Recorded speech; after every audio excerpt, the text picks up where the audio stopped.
Welcome to Calming the Chaos podcast, where we help you find peace in a chaotic world. I'm Tracy Canella, licensed mental health counselor, certified eating disorder specialist, and advanced clinical hypnotherapist. Calming the Chaos podcast provides you with self-help resources for handling anxiety, stress, and overwhelm. It is not a substitute for counseling or psychotherapy. So if you like what you hear, please subscribe and share it with your friends. Thanks for tuning in. And now, let the chaos begin. And the chaos has officially begun because, oh my goodness, I have all kinds of tabs on my screen and it's like driving an airplane or flying an airplane or whatever. I'm so glad I have Stacy here with me to calm my chaos for me or help me to do it. So here we are at the kind of the end of the National Eating Disorders Association Eating Disorder Awareness Week. And what I thought we would do is drum up an old presentation that Stacy and I did about 1 million years ago at a local community college. Stacy is going to introduce herself when I bring her up on the screen. And we're going to talk about myths and facts about eating disorders. And so without further ado, I will bring Stacy Schilter-Pisano up on the screen. Stacy. Hello. Welcome to Calming the Chaos live. Thanks for joining me today. This is so fun because I remember that day in front of all those students in community college and we were doing this PowerPoint presentation. It was awesome. Mm-hmm. Absolutely. And you're right. I think it was 1 million years ago. I was trying to think of when it was. It might have been 2010, 2009. Who knows?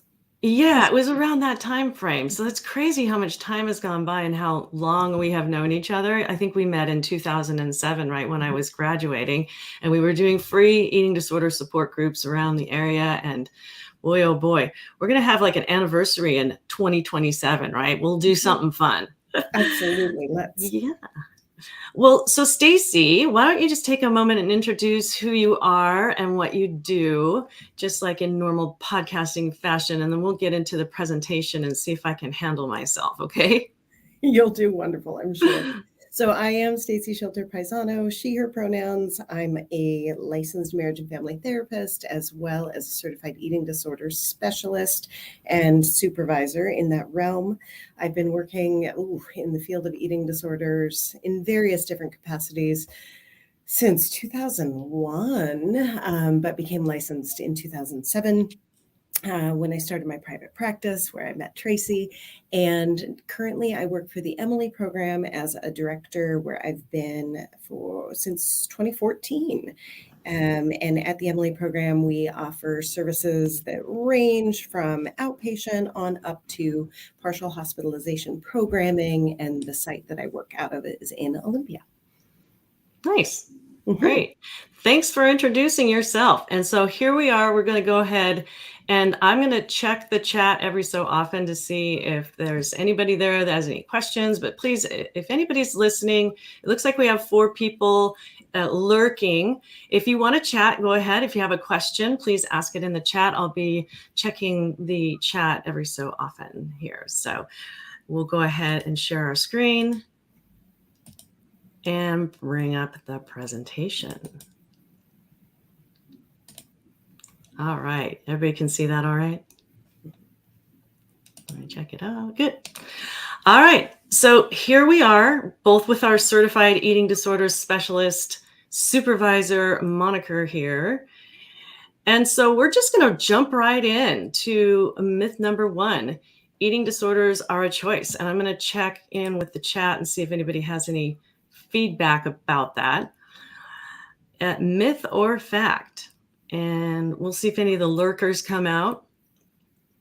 Looks like we got some kid eating a hot dog and something else and a strawberry. No feedback. Well, what do you think, Stace? Is it a myth or a fact? Eating disorders are a choice. Well, I think you kind of give it away when it says myth. Number one. Oh, of course. See, this is what I mean about Stacy keeping me sane, right? And Yes. I love the idea of talking about this, though, because I think people do have this notion that eating disorders are a choice or a phase or an attention-seeking behavior pattern, and that just isn't true at all. Eating disorders, as we know, are biological brain-based conditions that are influenced by environment, psychology, and various different things that contribute to their development and maintenance. Right. So it is indeed a myth. And of course, under the fact section, it does refer to that. Eating disorders are complex mental health conditions, they are actual diagnosable conditions. Below are the ones that, and I actually had to update it because when we did this back in 2010, we didn't have avoidant restricted food intake disorder, the very last one on the list, RFID. And also, I don't believe binge eating disorder was in the DSM back then.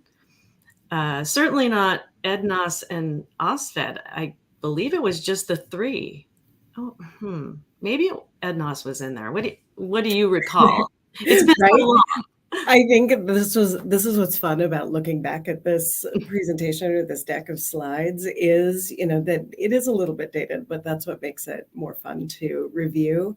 So yes, binge eating disorder wasn't in there yet. Binge eating disorder entered the DSM-5 in 2013, and RFID wasn't yet in there, so it's in there now. Avoidant restrictive food intake disorder and eating disorder not otherwise specified isn't in the DSM-5. Now it's unspecified feeding or eating disorder.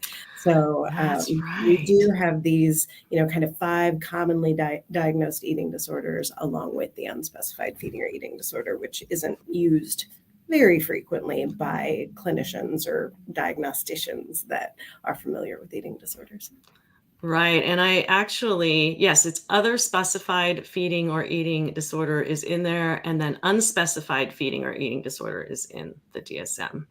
Mhm. Yeah. One thing, if I may, while we're Yeah. on this slide, because I don't know if it shows up anywhere else, I think one thing to call out here is that we do have anorexia nervosa, as a diagnosis, but then also what falls under OSFED is atypical anorexia, which has kind of become much more common or prevalent on the scene and in our awareness. And unspecified, atypical anorexia is, when an individual is engaging in the same pattern of restrictive eating, and fear of weight gain and all of those things. But as a result of those behaviors, their body hasn't necessarily changed, or they continue to be in a higher weight body. And I hate, but I'll avoid getting on this platform. I hate that so much is contingent on the body mass index, because the Yeah. body mass index is an outdated system of measuring things that Tracy and I, am sure, could talk about at length. Probably won't. But the difference between anorexia and atypical anorexia oftentimes falls to the BMI.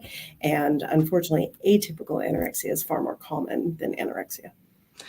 Yeah, so the definition of atypical anorexia nervosa is all of the criteria for anorexia nervosa are met, except that despite significant weight loss, so there is weight loss and significantly so, the individual's weight is within or above the normal range, which, as Stacy mentioned, the medical people use the BMI. And as actually the DSM uses BMI when you look at anorexia nervosa and the criteria that is present for that. Individuals with atypical anorexia nervosa may experience many of the physiological complications associated with anorexia nervosa. So that's pretty important too, that they may, as a result of their significant weight loss, they may actually experience a medical condition. And so that's often a challenge. And so I'm glad they put that in there. Mhm. It is more complicated now than when we were first doing this slideshow. It was so much simpler back then. But now I have to actually read the DSM, which thank you, Ken's Counseling Couch, for giving me the DSM. So I've got it on my Google Drive now. It's the new TR, which I haven't bought yet. Have you? No, I have not. So I Yeah. find I'm a little envious that you've got the copy. My puppy actually chewed on my DSM. Oh, It's got love on it. it must, yeah, your puppy might not like diagnosis, and a lot of people don't. Like, "Don't put me in a box. Don't diagnose me." Maybe your puppy's like that, so. Mhm. All right, let's move on to the next one. Oh, actually, we have a couple more slides, and a lot of these Stacy already hit on. Is that a variety of biological, psychological, culture, environmental factors, our social media influence, they contribute to the mental health conditions that can actually result in the behaviors of restrictive eating or binge eating, purging, whatever the behavior is, or avoiding food. So yeah, I think my husband picked out this picture. Actually, I don't know where he found it, but it's interesting because there's body distortion quite a bit when we look at people who have eating disorders. Mhm. Anything you want to add to this slide, Stace? No, I think I'll piggyback just a tiny bit on the body Yeah. distortion, because I think that is such a reality for folks with eating disorders. There is that body dysmorphia, or that inability to see one's body as it naturally is. And just fun fact about that, that has to do with the structure and function of the brain in a particular area of the brain that finds oneself unable to see reality as it is. And so somebody might perceive themselves much larger than they actually are, which can be really problematic and contribute to that body dissatisfaction. So what we see in this picture that Timmy found, somebody engaging in what we call body checking, that mirror checking, or that body monitoring of looking in the mirror, checking to see, like, has my body changed? Is my body okay? There's so much preoccupation with the eating disorders that have a body dissatisfaction element to them. Yeah, I guess I have a question in the audience. Hi, Jeanette. Fun. Well, okay. So the question, it's a question. It says BMI is no longer used. It is used. It's just that Stacy and I have some judgments about the BMI, right? I think she said earlier that we could probably spend a lot of time talking about that, because BMI only takes into account height and weight. It doesn't have any other measure. That's how they figure out the BMI. So medical professionals will use it. They used to use, when I first started on this in this field, they used to use the American insurance, like Tables. life insurance Mhm. tables. Yeah, Mhm. we had to use tables and look them up. But now they use the BMI as a measurement, and then they actually use it as a measurement of health. And I don't agree with that at all. Stacy, do you want to have anything to say to Jeanette's question? They don't use the BMI, or anything else to add about the BMI that I didn't touch on? Just that sadly it still is used, and part of the reason Tracy and I have judgments about it is it is outdated, and it was developed not with the intention of using it for health markers. And it was also designed based on European white males. So it does have some racist and classist roots. And then, like Tracy said, it is just with relation to height and weight. So it doesn't take into consideration any actual health markers, but we do make decisions. We don't, but decisions are made based on the BMI, and we're put into different categories based on our own personal BMI. And unfortunately, just because somebody is in a particular BMI class doesn't mean they all share common health realities, and yet they're treated in similar fashion by medical professionals. Yeah. Yeah, and so Jeanette is asking a follow-up question about what measurement would you add? And so I think you kind of touched on it right there, is that the health markers, right? I mean, the actual functioning of people who have like a medical condition, that may not be, and often is not, based upon the BMI or their body size, weight, or shape. It could be due to some other factors. Right. But yeah, what other measurement would you add? If we were to create the perfect measurement for health, I don't know that would be possible, but it would be more comprehensive than the BMI, is what I think. Absolutely. Yeah. And I would say, I would suggest looking at the health realities, so, and then using evidence-based treatments for those realities. So, for example, if somebody has high blood pressure, which is sometimes correlated with being in a higher body weight, there are treatments for people with high blood pressure. Somebody in a lower body weight, can have high blood pressure, and they're told maybe to move their body more. They're told to, balance out their intake. They're told to treat that high blood pressure with evidence-based interventions, not necessarily told you need to lose weight, because unfortunately weight loss efforts, intentional weight loss efforts, fail 95 to 98% of the time, and weight loss itself is not an evidence-based treatment for the medical conditions that people associate with elevated BMI. Man, isn't she great? You can tell that Stacy is in the field. She is the site manager at the Emily program, which is the treatment center here in Olympia, Lacey area. And she just knows her stuff. I am still in awe of you.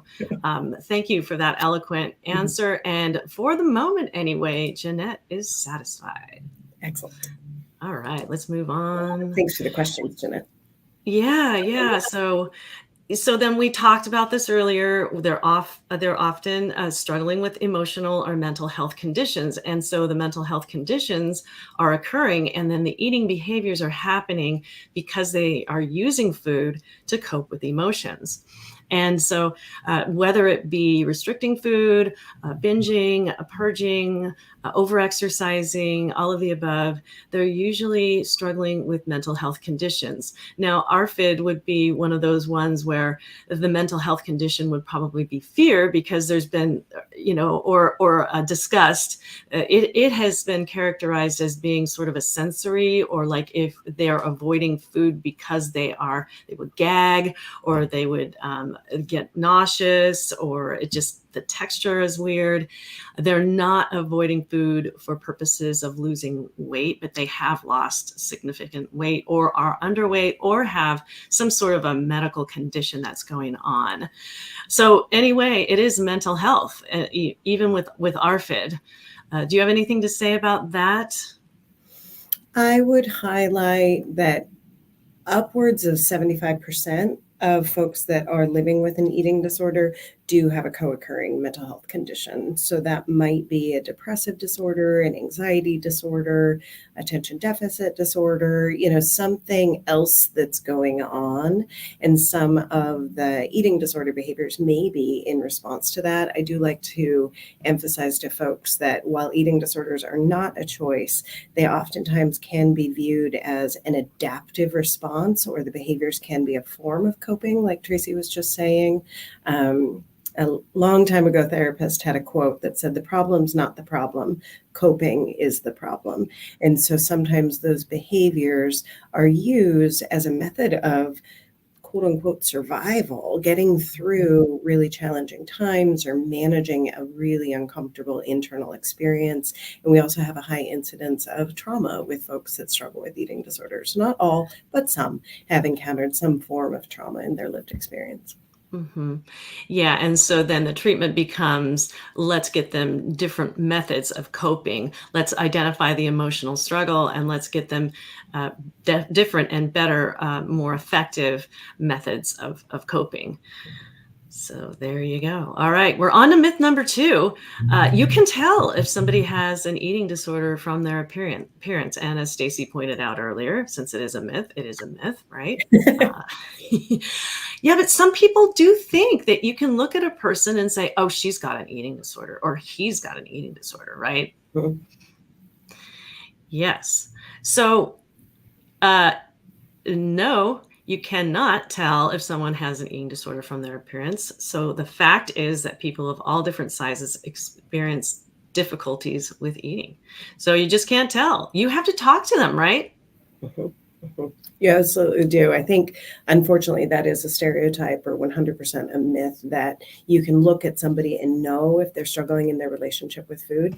The reality is that size diversity does exist. And so we have people all along the continuum of sizes that exist in this world without eating disorders. And we have people in this world across the size continuum that might struggle in their relationship with food. So you can't make an assumption or have any knowledge about a person's eating pattern or what's going on for them based on their size alone.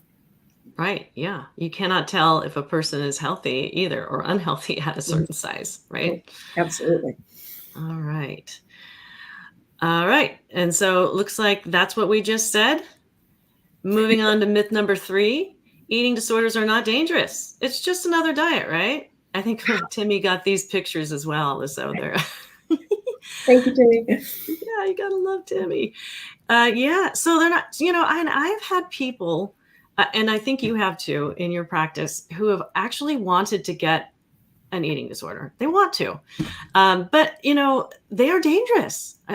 I've had people say, "I wish I had cancer so I could lose weight," which breaks my heart, right? But I know we've both heard that. Eating disorders are dangerous not only physically, but mentally, emotionally. And I believe the statistics are, I think, is this the one that has the statistics? Yes. Okay, here we go.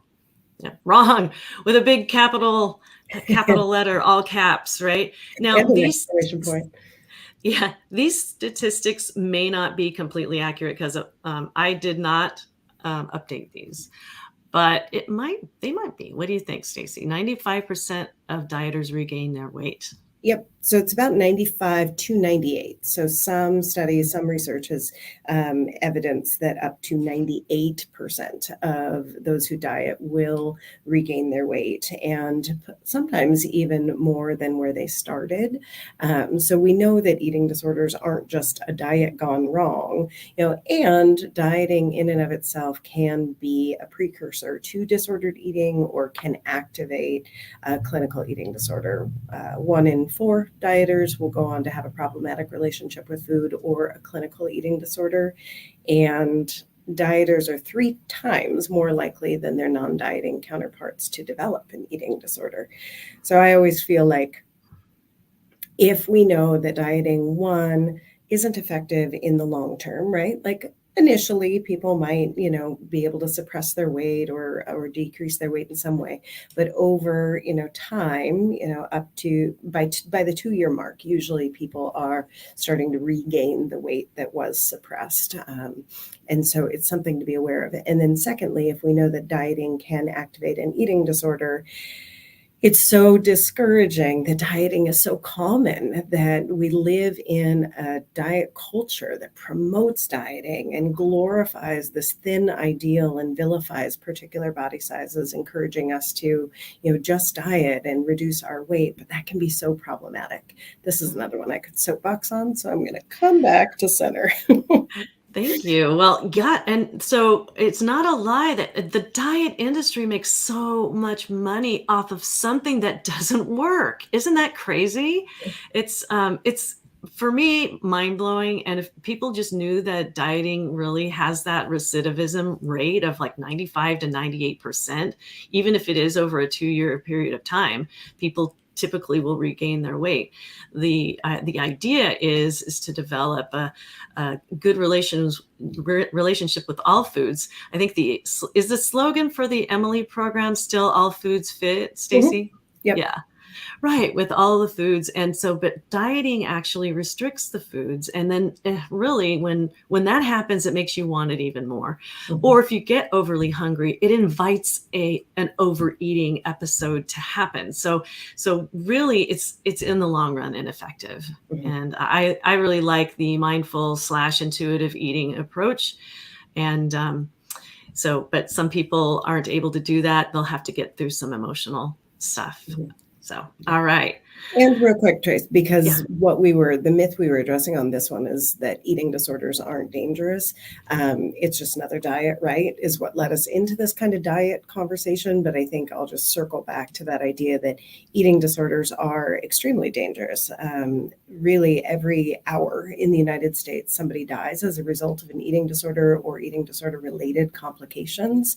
And, Trace and I know when we're treating our clients, one of the things that we need to have is medical oversight, because so often each of the disorders have their own medical concerns to really be aware of, and to have that medical oversight is necessary to ensure medical stability and to make sure that we're intervening when there are complications showing up as a result of malnourishment or purging behaviors. We need to pay attention so the individual is medically safe. And you know what? I love encouraging therapists to do this work, to work with eating disorders, and yet there's a lot of scary things because, as Stacy said, there's medical complications that often happen, and then yet, ironically, so the eating, I think it's anorexia nervosa, is the deadliest mental illness in the DSM, and but ironically, it doesn't happen through malnutrition most of the time. The number one cause of death in anorexia is suicide. And so there's the mental health piece again, right? These are mental health conditions and they have physiological consequences as well. So yes, yes, yes, they are dangerous. All right, on to myth number 4. Only teenage girls have, why did we put that in there? I guess that is a myth, right? Mm-hmm. Totally is. Yeah, only teenage girls have eating disorders. The fact is that many, and it's on the rise. You would probably know if that 10% is pretty accurate. It's still about males. Still is. Yeah. So males struggle with eating disorders too, and increasingly body dysmorphia as well, right? Mm-hmm. And also, what we now know, and this was less in our awareness when we initially made the slide deck, but that the LGBTQ plus population is actually more likely to struggle with an eating disorder as well. So we're not just talking about men or women, girls or boys. We're also talking about non-binary folks, transgender individuals, because there are risks associated with disordered eating in all populations, obviously, but eating disorders really don't discriminate against anyone for their lived experience in this world or the identities that they hold. Yeah, the intersectionality of the eating disorders and also the LGBTQ plus community and male to female, I think in particular, that is really problematic. And I'm just so glad that some of the educational events we've done have worked with people who are within that community and are able to help us understand it. And we're helping them to understand the eating disorder side of it as well. Yeah. And I'm not sure if that second fact about the fastest growing population with people with eating disorders is middle-aged women. Is that still true? I don't believe it to be true at this time, but I don't know which population is. I think the eating disorders in general are extremely prevalent, and unfortunately, the pandemic saw an increase in eating disorder diagnoses, people seeking treatment for eating disorders, people calling the national helpline to get help for an eating disorder. So back in 2010-ish, when we did this, middle-aged women were the fastest growing population of people struggling with eating disorders, but I don't believe that to be the case any longer, though middle-aged women do continue to struggle and eating disorders can develop in middle age. Yeah, I'm trying to think of the average age of clients, and you probably have more to choose from seeing the populations, but I still think it is the younger people that right now anyway, after the pandemic, are coming in with a lot of problems with food. Yeah, absolutely. All right. Oh God. All right. So myth number 5, skinny models are the problem. And this one, I think I put the fact on the page because I just didn't want to keep on the slide for very long. Triggering images. Oh my gosh. So yes. So they are and they aren't. They're not the problem, though. There's so many different factors. So they do experience the cultural pressures to be thin, and we have on our social media, Instagram, and all that other stuff of these images now that are very triggering. And just remember, there's just a variety of things that contributed to disordered eating and body dissatisfaction. So let's get off that slide. Yeah. So here are some of the things that actually do contribute. So there's mental health concerns, as we talked about before, the emotions that are challenging, and people using food, eating, restricting, binging, purging, overexercising to cope, feeling out of control. And then this identity piece is huge. And I think right now too, young people especially, are struggling with identity, which is why I think that the young people are probably the fastest growing with eating disorders, is because they're so confused, not only about, gender stuff now, but they're confused about how they fit into the world. What are they going to do in as far as a career, finding a relationship, all those developmental milestones. People just seem to be really stuck. That's what I've been noticing in my practice. What about you, Stacy?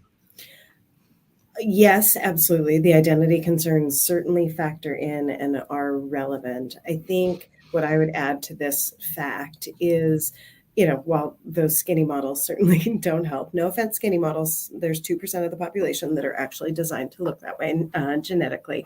But I would say that with regards to what contributes to their development, people do ask, like, well, what caused the eating disorder? There's no one thing, so it's not one particular problem. And what I would add to this slide now is diet culture. I mentioned it earlier on a previous slide, but diet culture is this kind of system of beliefs that equates thinness or muscularity or particular body shapes with health and moral virtue. It's that, idealization of a thin ideal and a vilification of certain bodies. And we're steeped in it from the time we are wee little things. I mean, even Disney movies that kids are watching at age 2, right, has, not a lot of size diversity represented. And so to your point about identity, where do kids fit in? Where do they belong? How do they get that sense of belonging? And how do they get their emotional needs met?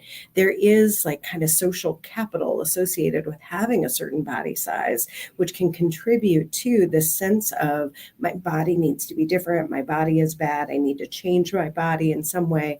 And so I think part of, our prevention efforts can go into having kind of an anti-diet lens or resisting diet culture, rejecting diet culture, educating about diet culture so that we can see what's real instead of what diet culture would promote. Beautifully said, as per usual, Stacy. Awesome. So let's go on to myth number 6. It's all about the food. Well, there was actually one of those when I was at an IADEP symposium. There was a presentation about what if it is about the food. Did you do that one? I think that was a pretty popular one. Like, what if it is about the food? So maybe this isn't a myth anymore. Let's see. What did we write back in 2010?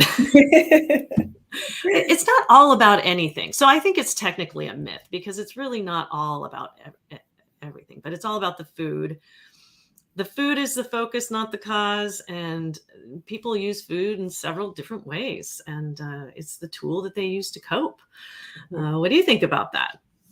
I think that IADEP presentation, if I'm remembering the right one, I was actually surprised it was at IADEP. So for our listeners, IADEP is the International Association of Eating Disorder Professionals, and Tracy and I were at a conference. I believe I was shocked that was at the IADEP conference because I think it was actually talking about food addiction, and I'm going to put that in quotes, and this notion that foods are addictive, and that's what can contribute to binge eating disorder, for example, or even to bulimic behaviors because there is a binge eating component to bulimia.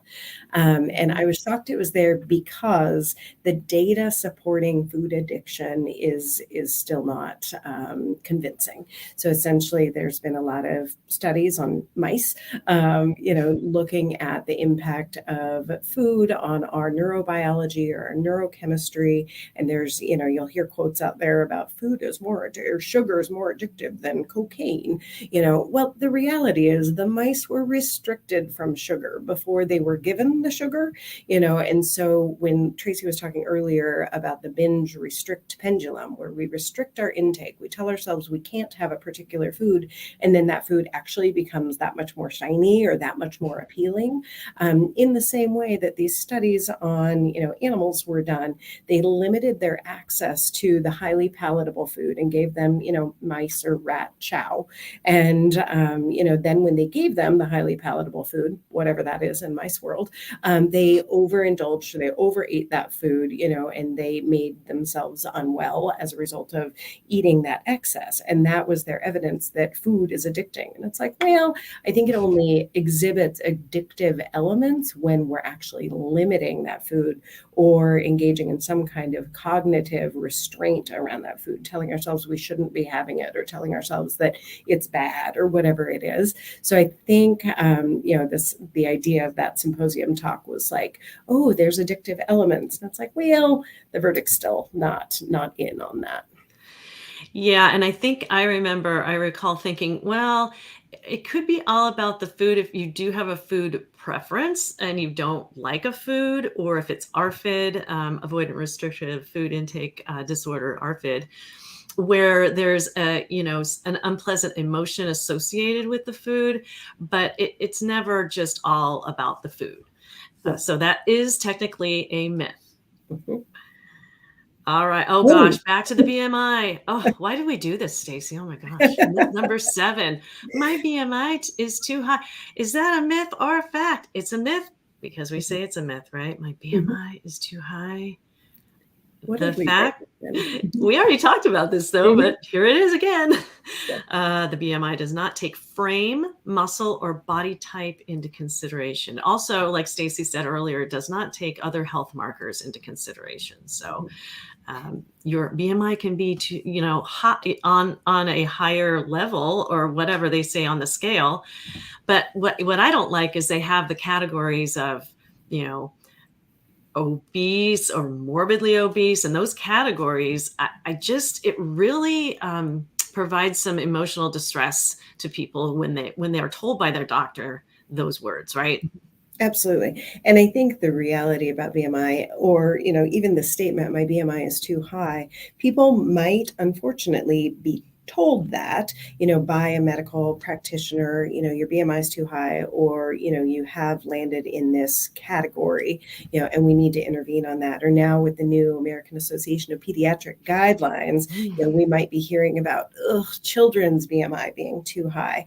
And I think what we need to push back a little bit on is, what is the actual health status, regardless of category in the BMI, what is health status? Because you can have people all along the BMI continuum that are, cardiometabolically healthy, and it's completely all right. An example of this is, this dates me a little bit, but Michael Jordan, for example, had an elevated BMI. I think his BMI would have put him in the obese category. Well, we all know Michael Jordan, was just an extremely muscular human. It wasn't that there was actually, adipose tissue or an excess of adipose tissue. He was just a very muscular human. And so I think when we hear any feedback about the BMI, we do have to push back a little bit, or, we can even request, I don't want to talk about my weight. I want to talk about my overall health. And, you can actually tell the doctor that you don't want to be weighed. You can make that request.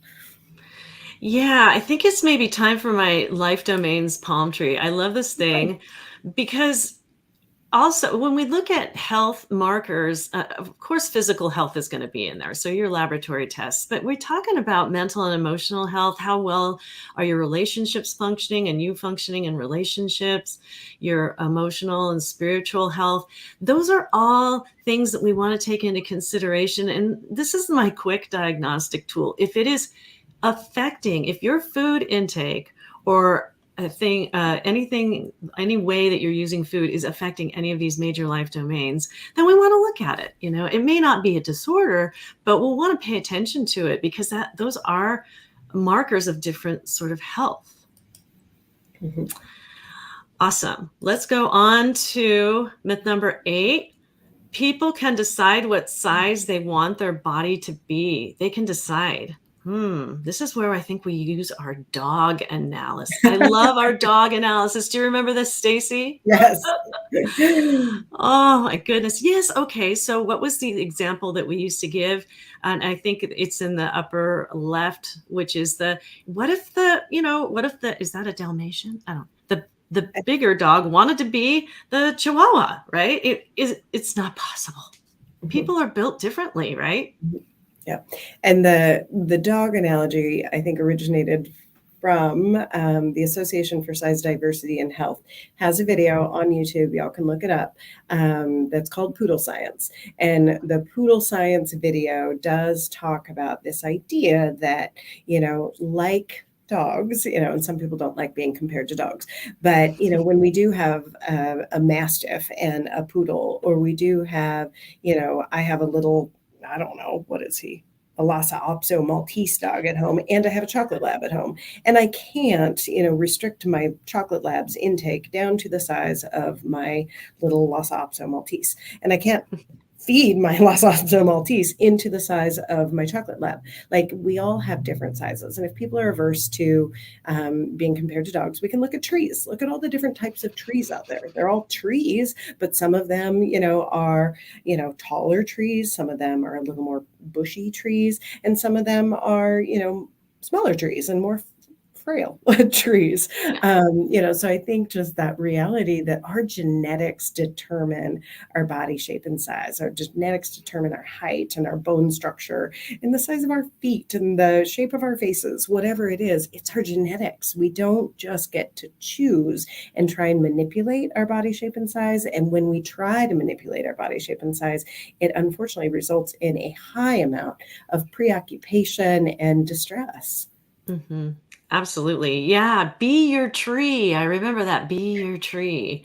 Yes. Yeah. Well, Jeanette has another question, and you might want to take this one, Stacy, because you are so eloquent at answering these questions. My gosh. All right. So she's asking, is it correct to say the focus should be on healthy eating in moderation rather than, quote, diets? So still on the eating part.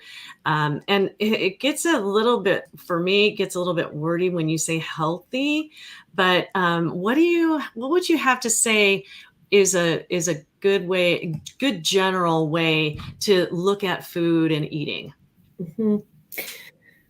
I like the question. I would say what we strive to help people do is get to a place in their relationship with food that they are experiencing a sense of peace. There isn't, a lot of food rules. There's not a lot of, external information telling us how much or what we ought to eat, because our bodies have this innate ability, to choose the foods that we want and eat the amounts that they need, when we actually tune in. And I think, unfortunately, from a pretty young age, we're taught to kind of tune out, or we're taught not to attend to our body's natural hungers or our body's natural preferences, because those food rules do start so early, whether it be you must clean your plate, or you shouldn't eat that, or you need to do X amount of movement in order to make up for that.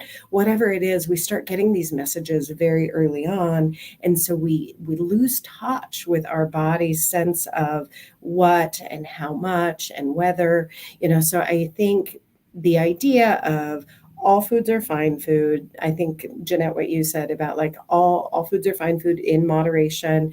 I think I would just hesitate to use that in moderation too much as a rule, because then we can get in our heads about, have I already had too much?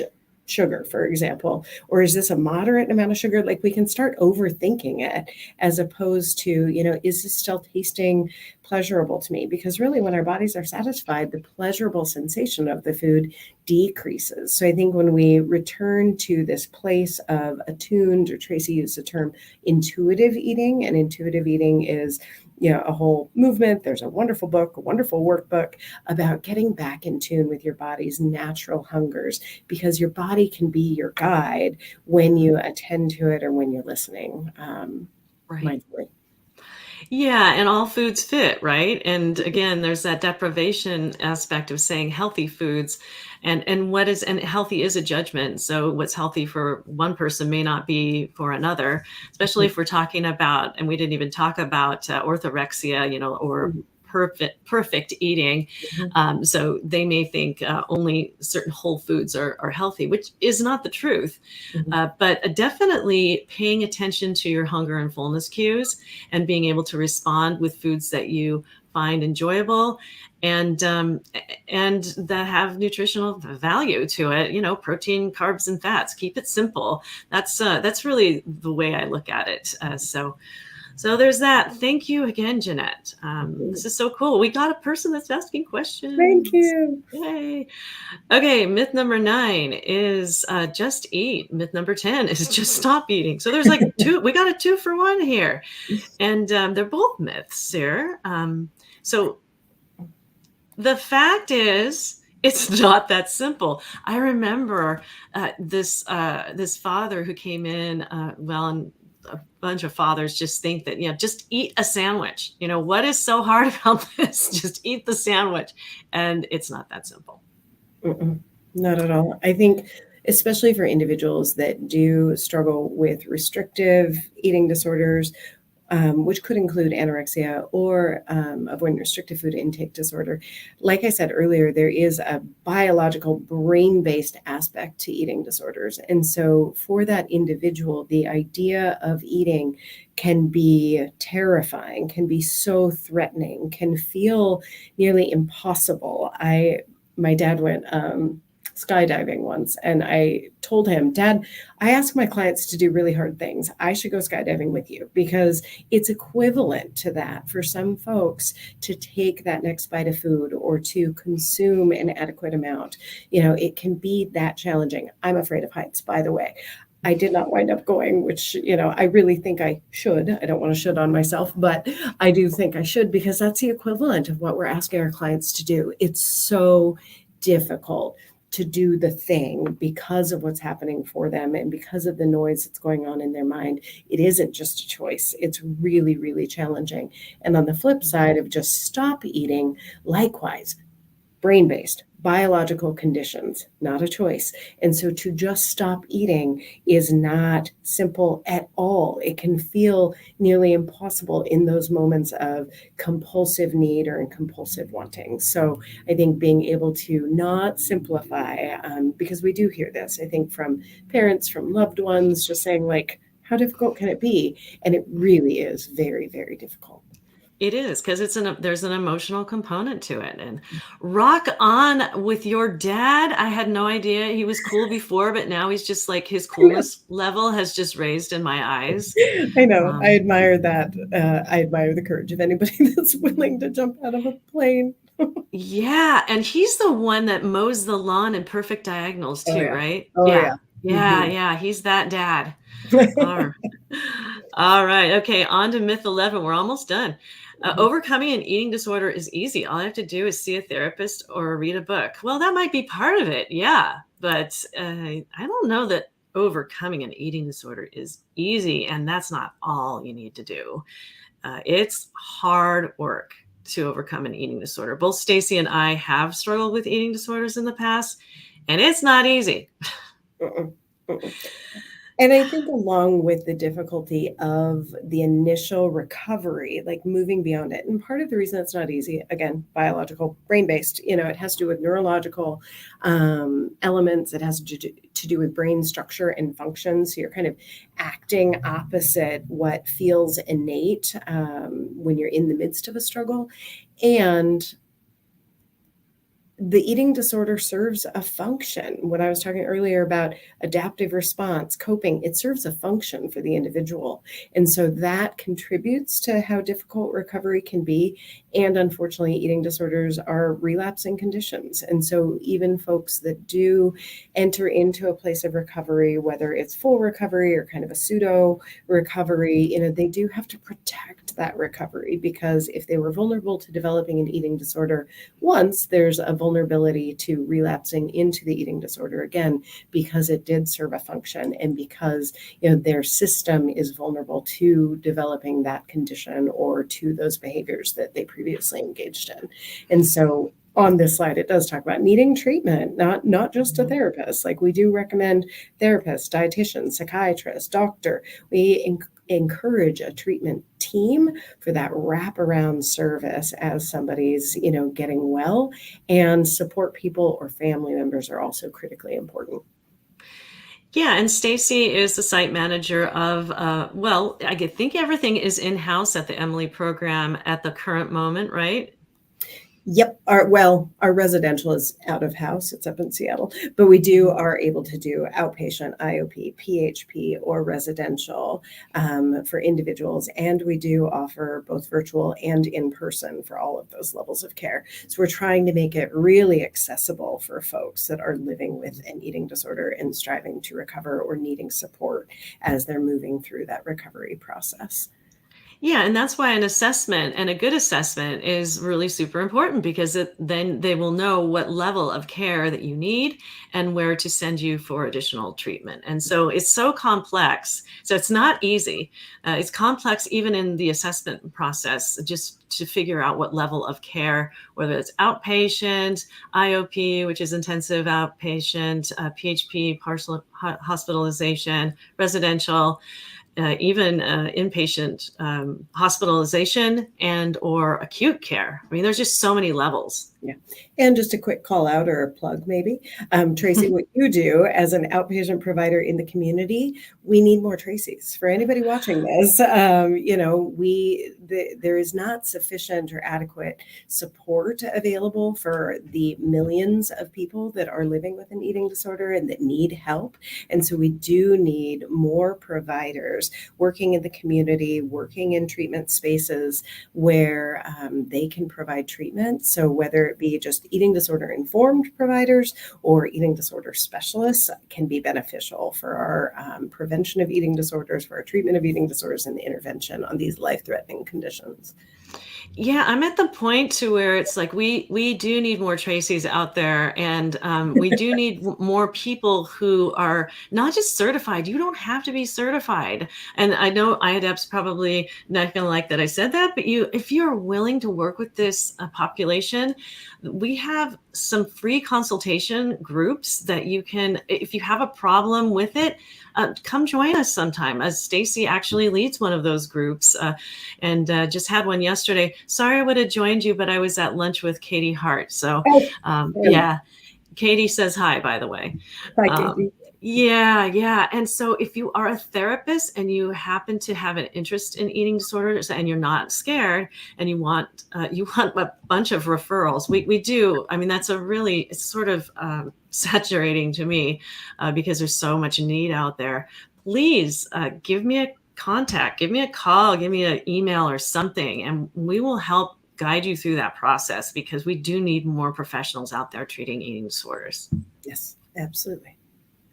Okay, this is the last myth. As soon as I arrive at my goal weight, I will be recovered. Look how happy she is at weighing 0 pounds.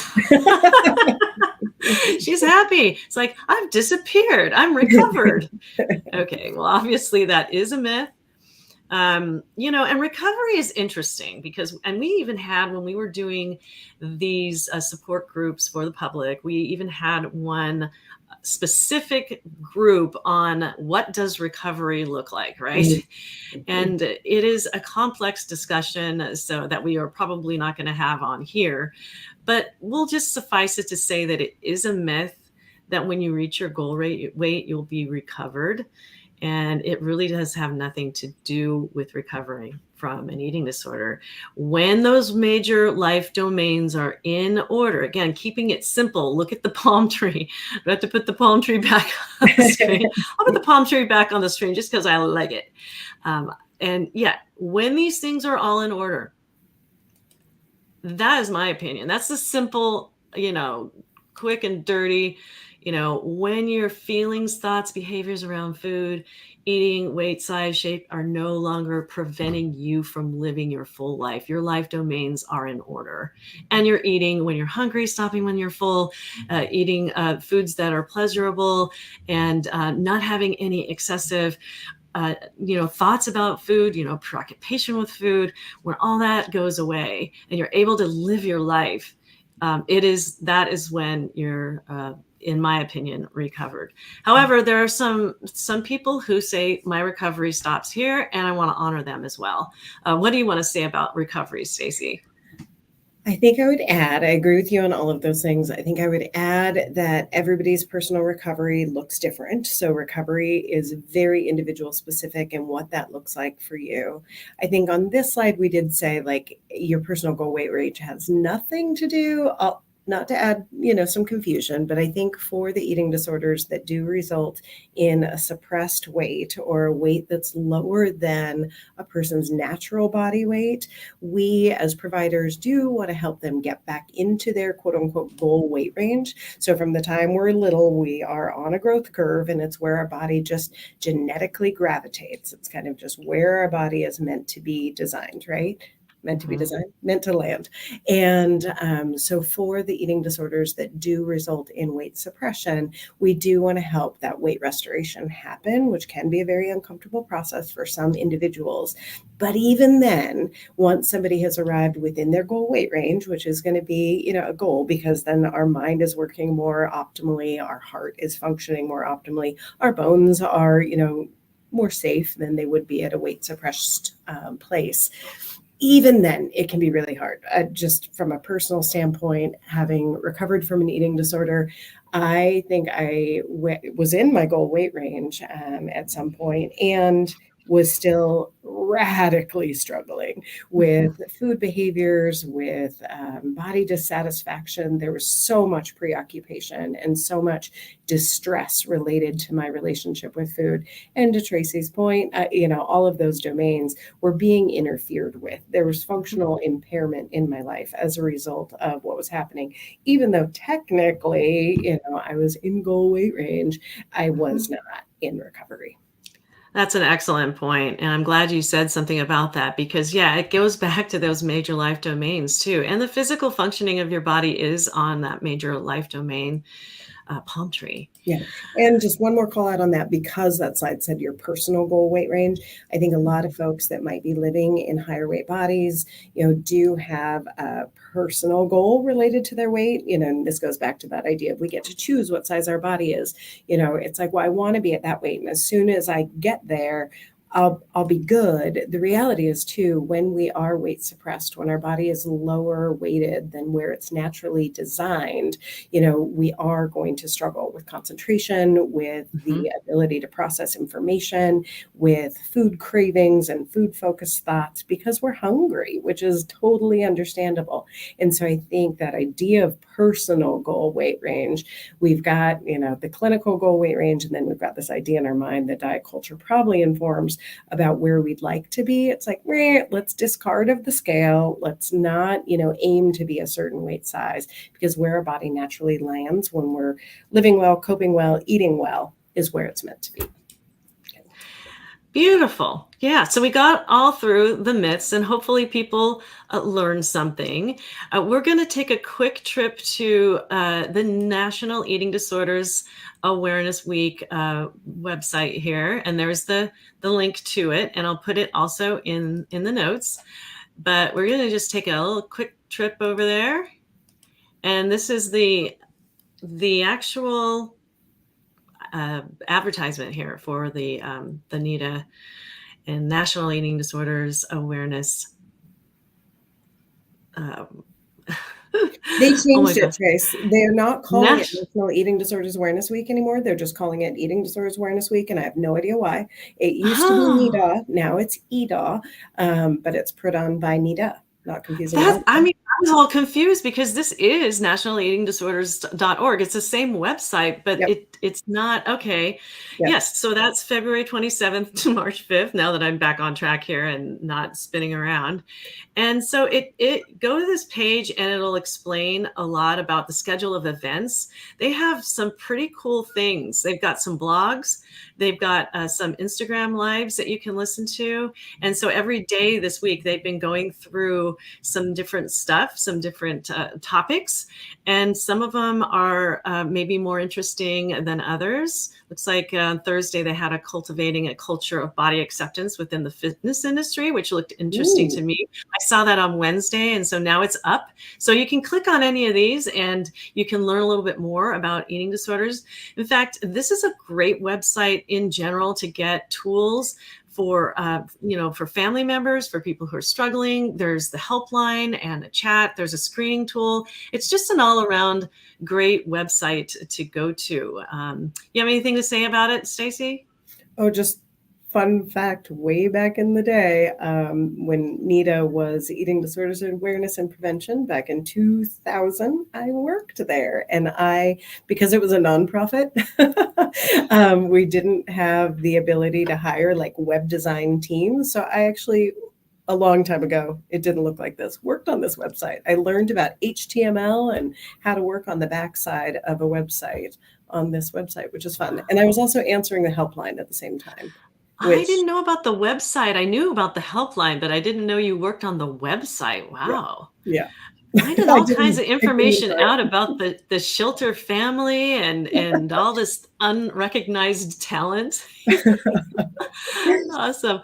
Well, I also have on my, so let's see. Oh, I didn't even create a banner for my own website. Let's just really quick go to my website. And now I'm pretty proud of this website that I built myself. Good for you. But it is a really cool, comprehensive research. This is the view from my office, by the way. I It's always have to show that beautiful. off. But it's really super comprehensive resources page, but down on the bottom, there's this eating disorder resources, and there's a lot of free stuff on here. I really need to redo the lettering on here, maybe make it bigger or something like that. But there's some podcasts, there's some websites, some of my favorite websites. So there's a lot of self-help resources that are out there, and you can go to my website. Let me see if I can type it in really quick without being too loud. lokahicounseling.com. There we go. That is my website. So if you're interested in learning a little bit more and seeing that resources page, has mental health resources, and it also has at the scrolling down, it has the eating disorder. I think I got through this. We got through this presentation. Stacy, I couldn't have done nearly as good a job if you It was weren't so here with me. I'm fun. so glad that you were able to come. Let's just really quick check on YouTube. There was a comment that I chose not to address earlier because it was a comment.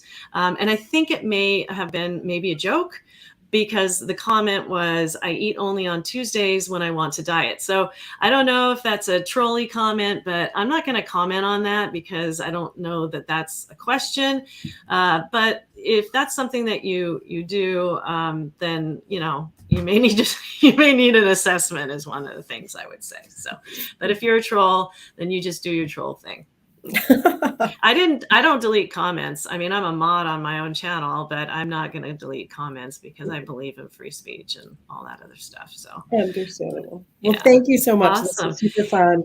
Yeah. And I'll have to see you again in real life. It was cool seeing you this summer. I have a lunch scheduled with another therapist I haven't seen since before the pandemic. So, thank you so much for adding your expertise and for joining Calming the Chaos. My pleasure. Thanks for listening to Calming the Chaos podcast. You can find all Calming the Chaos podcasts on iTunes, Apple Podcasts, Google Music, Spotify, Amazon, and on YouTube. You can also go to www.calmingthechaospodcast.com for more information and to see all podcast episodes. Thanks so much for listening, and I look forward to sharing my next podcast episode with you. In the meantime, take care.